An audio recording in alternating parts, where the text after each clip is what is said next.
اهلا وسهلا بحضراتكم في حلقه جديده من على قناه من قلب التاريخ. مع حضراتكم محمد سالم. يا ريت اول حاجه تعملوها تدوسوا على تضغطوا على زر اللايك وتدوسوا على زر الاشتراك وتفعلوا الجرس عشان يوصلكم كل جديد.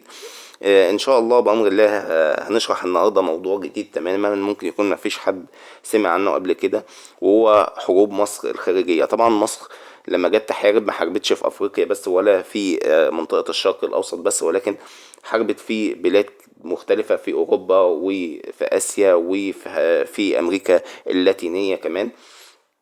إن شاء الله الموضوع النهاردة هيبقى عن حروب مصر في دولة المكسيك.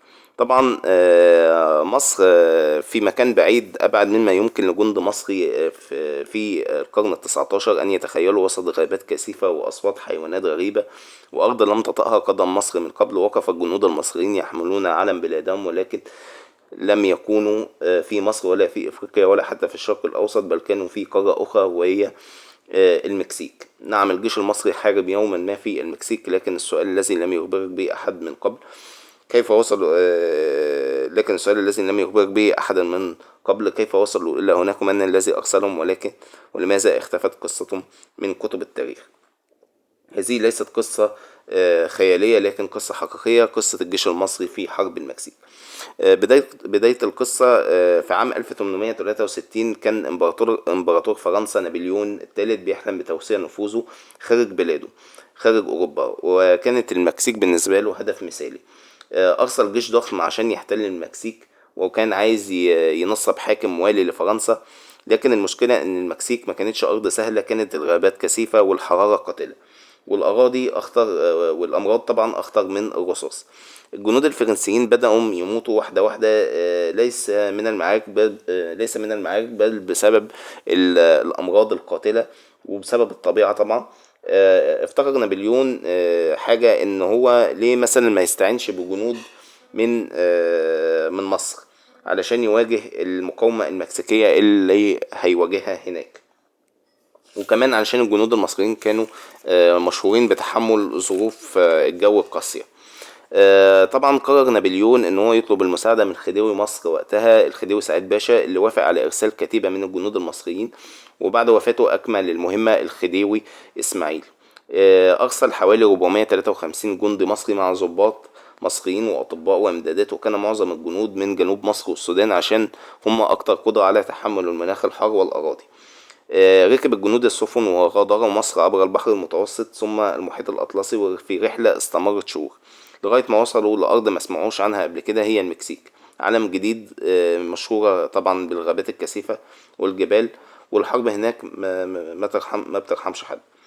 المفاجأة إن أخطر عدو ما كانش الجيش المكسيكي، بل كانت الملاريا والحمى الصفراء والأمراض الاستوائية اللي قتلت مئات الجنود الفرنسيين. لكن الجنود المصريين صمدوا بشكل أذهل الجميع. وكتب أحد القادة الفرنسيين إن الجنود المصريين كانوا الأكثر تحملا والأكثر قدرة على القتال في هذه المدينة.